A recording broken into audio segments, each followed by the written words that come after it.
बिस्मिल्लाहिर्रहमानिर्रहीम अस्सलाम वालेकुम। आज इस्लामाबाद में एक बड़ी खबर थी, लेकिन मीडिया ने उस तरीके से कवर नहीं किया। पुलिस और वकला के दरमियान बड़ा तसादम हुआ है, हालात इंतहाई कशीदा हुए हैं, फायरिंग हुई है। इसकी कुछ तफसील आपके सामने रखनी है। दूसरी तरफ ईरानी वजीर खारजा के नए बयान ने हलचल मचाई है, बल्कि जलती पर तेल डाल दिया है। पाकिस्तान और ईरान के माबैन ताल्लुकात इंतहाई खराबी की तरफ बढ़ रहे हैं। पेशावर हाई कोर्ट ने एक मरतबा फिर इलेक्शन कमीशन ऑफ पाकिस्तान की बैंड बजाई है। ये माजरा क्या है, इसकी कुछ तफसील भी आपके सामने रखनी है। उम्मीद है आप समाअत करेंगे और अपने कीमती फीडबैक से जरूर आगाह करेंगे। इस वक्त तहरीक इंसाफ से बल्ला तो ले लिया गया, लेकिन इसके बावजूद अभी भी नून लीग और पीपल्स पार्टी के माबैन बड़े खदशात हैं और अब कोशिश की जा रही है जहां भी तहरीक इंसाफ के अच्छे उम्मीदवार हैं जो इलेक्शन जीत सकते हैं, या तो उन पर किसी मुकदमे के अंदर डालकर गिरफ्तारी करवा दी जाए या उनको अगवा करवा लिया जाए। तो जो इस वक्त ग्राउंड के ऊपर सूरत हाल है, तहरीक इंसाफ के जो लोग हैं आजाद उम्मीदवार, उनको भी कंपेन करने की इजाजत नहीं है। अब लोधरा के अंदर जिस तरह एक जहांगीर तरीन के मुखालफ जो पीटीआई के आजाद उम्मीदवार थे, उनको दस्तबरदार करवाने पर मजबूर कर लिया गया है। आदम सवाती, उन्होंने कागजात नामजदगी वापस ले लिए हैं क्योंकि उनके कागजात मंजूर नहीं हो रहे हैं। लेकिन ये सारी जो पाकिस्तान की सियासी सूरत हाल है, अगले महीने के अंदर आपको इल्म है 8 फरवरी को इलेक्शन होने वाले हैं, 3 हफ्ते बाकी हैं। लेकिन उससे पहले जो इस तरह का माहौल है, क्या वो इलेक्शन काबिल कबूल होंगे? और 8 फरवरी के बाद, इलेक्शन के बाद अवाम एक मरतबा फिर अगर सड़कों पर हुई तो फिर हालात जो है वो क्या रुख अख्तियार करेंगे? बहुत सारे लोग इस मामले पर भी सोच रहे हैं और अब भी इलेक्शन के हवाले से जो कंफ्यूजन है वो अपनी जगह बरकरार है। अब आप देखिए, जिस तरह तहरीक इंसाफ के लोगों को इंतखाबी निशानात दिए गए, अब ये बड़े अजीब किस्म के निशानात हैं। इस्लामा जो पेशावर हाई कोर्ट है, वहां पर एक दरखास्त दी गई और आप एक जैसे जो निशानात हैं वो तहरीक इंसाफ के लोगों को दे दिए गए जो आजाद उम्मीदवार है, ताकि कंफ्यूजन पैदा हो। एक आम लेमैन, एक बुजुर्ग आदमी जो पढ़ा लिखा नहीं है, अब उसकी जो हालत है वो क्या होगी? अब यहाँ पे जो है वो एक बड़ी आम डेवलपमेंट है।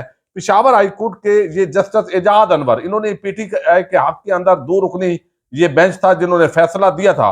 अब उन्होंने कहा कि इलेक्शन कमीशन ने दानिस्ता पीटीआई को ऐसे निशान दिए जिनमें फर्क करना मुश्किल है। फिर उन्होंने कहा कि ये पी के 82 पिशावर से उम्मीदवार हैं, कामरान बंगश, ये साबक वजीर भी हैं जो खैबर पख्तूनख्वा के। अब वो कहते हैं कि वकील दरखास्त गुजार ने दलाइल दिए हैं कि हमने इंतखाबी निशान तब्दील करने के लिए रिटर्निंग अफसर को बर वक्त दरखास्त की, जो मुस्तरद कर दी गई। वकील इलेक्शन कमीशन ने मौका अख्तियार किया कि दोनों निशानात मुख्तलिफ हैं जिनमें फर्क किया जा सकता है। वकील इलेक्शन कमीशन ने अदालत से इस्तदा की कि अब तो बैलेट पेपर छपवाई के लिए भेज दिए हैं, मजीद ताखीर से इलेक्शन मुश्किल हो जाएंगे। कल जो इलेक्शन कमीशन ने धमकी लगाई है और अदालतों को भी ये मैसेज देने की कोशिश की है कि हमने जो निशानात दे दिए हैं, अगर इसी तरह तब्दील हुए तो उन हल्कों के अंदर जो इलेक्शन है वो नहीं हो सकेंगे। कितनी बददियानती और खयानत है।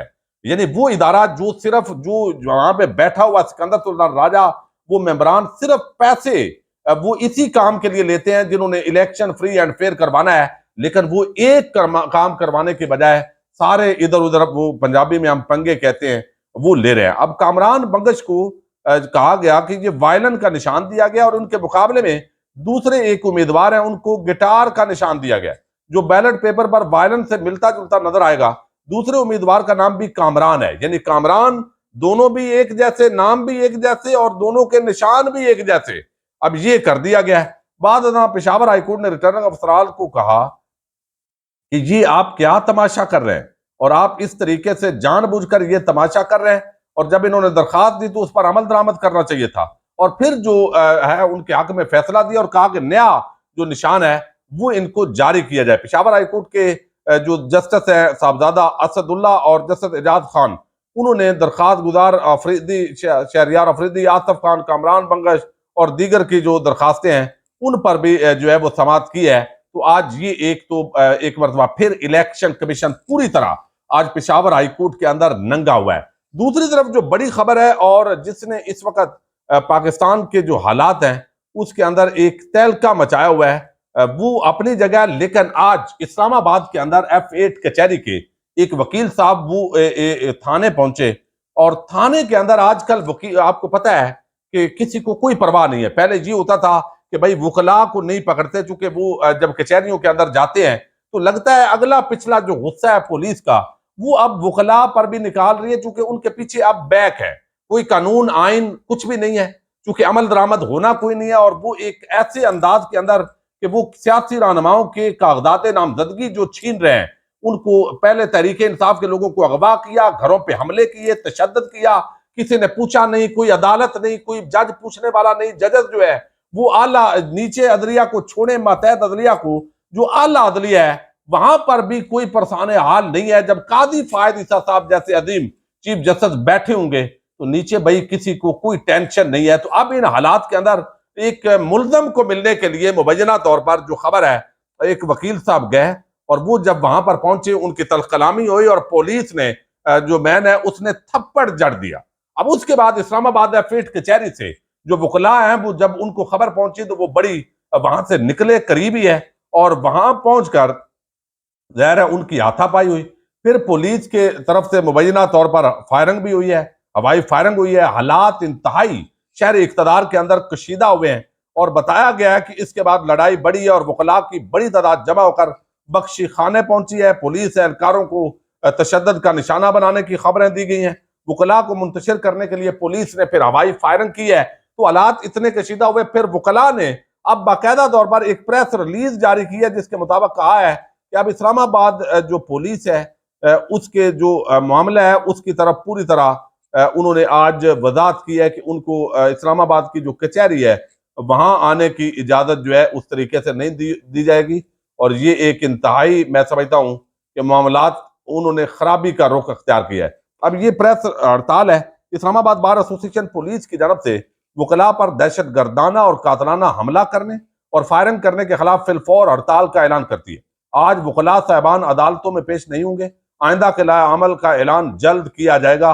ये हसन जावेद हैं, सेक्रेटरी हैं जो इस्लामाबाद बार एसोसिएशन के। अब चूंकि पुलिस वाले उनको अब कोई पूछने वाला नहीं है, तहरीके इंसाफ की आड़ में जितने गैर कानूनी उनसे धंधे करवाए गए हैं तो उनके अंदर हिम्मत हौसला आ गया भाई। उधर क्राइम जो डकैती है, चोरी है, जो क्राइम है, अगवा बराए तावान, ये सारे जराइम पाकिस्तान के अंदर हो रहे हैं, कोई टेंशन नहीं है पुलिस को। लेकिन ये जो काम है, इस तरह के धंधे, वो वकला पर हाथ उठाना, आम लोगों को खार करना, ये काम किया जा रहा है। अब दूसरी तरफ जो ईरान ने पाकिस्तान पर हमला किया है, ये हमला इसको कहेंगे चूंकि फिजाई खिलाफ वर्जी होगी और पाकिस्तान की हदूद में मुदाखलत होगी। अब इस मामले पर सोशल मीडिया पर तो बहस शुरू है, जो सिक्योरिटी इदारों की जो परफॉर्मेंस है उस पर तहरीके इंसाफ और बहुत सारे सियासी रहनुमा सवाल उठा रहे हैं कि ये लोगों को अगवा करना, लोगों का पाकिस्तानियों को फतह करना, ये काम जो है वो करने की बजाय बेसिकली चाहिए कि हमारी सिक्योरिटी फोर्सेस ईरान को जवाब दें। लेकिन ईरान एक बरादर इस्लामी मुल्क है, गलत फहमियां हैं। लेकिन यहां पर एक चीज आपको बता दूं कि सारी चीजें रूटीन के मुताबिक जारी थी, लेकिन एक चीज जो है वो बड़ी हैरान कुन हुई है और उसकी वजह से एक तो पाकिस्तान ने जो अपना सफीर है वो ईरान से वापस बुला लिया है। अब सफीर कब बुलाया जाता है? जब किसी मुल्क के साथ ताल्लुकात इंतहाई खराब हो जाते हैं, इंतहाई कशीदा हो जाते हैं, तो सफीरों को बुलाया जाता है। अब ईरान से पाकिस्तान ने जो अपना सफीर है वो वापस बुलाया, तो इस पर बजाय इसके कि ईरान पशमान होता, परेशान होता, या वो कहता कि भाई ये गलती हो गई है और ये गलतफहमी से गोला उधर चला गया है, तो ये मामलात भी कई दफा जो सरहदी खिलाफ वर्जियां होती है उसके अंदर बात कर ली जाती है। लेकिन जो ईरान के नायब वजीर खारजा हैं उसके जो बयान है उसने मजीद जलती पर तेल चलाया है और अब उन्होंने कहा है कि पाकिस्तान का जो ईरान से सफीर बुलाना है ये अपनी जगह है, लेकिन वो कहते हैं कि हमने पाकिस्तान को कई मरतबा खबरदार किया था। अब दफ्तर खारजा ने, पाकिस्तानी दफ्तर खारजा ने कहा है कि पाकिस्तान इस गैर कानूनी इकदाम का जवाब देने का हक महफूज रखता है, नताइज की जिम्मेदारी पूरी तरह ईरान पर आयद होगी। लेकिन इसके साथ जो है वो ईरान की तरफ से पाकिस्तानी खुद मुख्तारी के खिलाफ वर्दी का नुकसान पहुंचाया गया। ईरान का हमला हमारी दोस्ती पर हमला है, ये सारी चीजें जो है वो पाकिस्तान की तरफ से हुई हैं। लेकिन वहां से जो नायब वजीर खारजा है ईरान के, उन्होंने ये स्टेटमेंट दी है कि पाकिस्तान का जो है वो, हम पाकिस्तान को बड़े अरसे से ये बता रहे थे, खबरदार कर रहे थे, हमारी तरफ से ऐसा रद्द अमल आना ये फितरी था, यानी हमने जो किया है वो सही किया है, क्योंकि वहां पे दहशतगर्द थे जो ईरान के लिए खतरा थे, ईरान के अंदर कार्रवाइयां करते हैं, तो उस पर हम पाकिस्तान को बताते रहे हैं। उनका कहने का मतलब है तो पाकिस्तान ने चूंकि कार्रवाई नहीं की, तो लिहाजा अब जो कुछ हो रहा है ये फितरी अमल था, हमने बिल आखिर तो ये रद्द अमल देना ही था। अब ये जो चीजें हैं, इसका मतलब ये है कि अब एक तरफ आप देखिए पाकिस्तान के कंटेक्स्ट के अंदर कहीं पाकिस्तान किसी आलमी मामले का हिस्सा तो नहीं बन जाएगा, दानिस्ता या नादानिस्ता। अब एक तरफ भारत है, दूसरी तरफ अफगानिस्तान के साथ ताल्लुकात खराब है, अब ईरान के साथ भी ताल्लुकात इंतहाई कशीदा हो चुके हैं। तो पाकिस्तान की जो खारजा महाद है, खारजा महाद पर एक तरफ हौसी जो है वो आपको इल्म है कि बहरा अरब के अंदर जो निशाने बना रहे हैं, ईरान को उनके साथ नत्थी किया जाता है, और अमेरिका हौसियों के खिलाफ बरसरे पैकार है, ईरान को धमकियां दे रहा है। अरब ममालक जो है वो भी अब हौसियों के खिलाफ आपको इल्म है सीना सफर है। इन हालात के अंदर ईरान के साथ पाकिस्तान के ताल्लुकात खराब होने का क्या कोई आलमी ताकत फायदा उठा सकती है? तो चाइना ने इसके अंदर जो है वो दोनों ममालक को तहम्मुल की तलकीन की है। देखते हैं मामलात बेहतरी की तरफ जाते हैं या मजीद खुदा न खास्ता जो है वो परेशानी की तरफ जाते हैं। अल्लाह ताला आपका हामी नासर हो। अस्सलाम वालेकुम।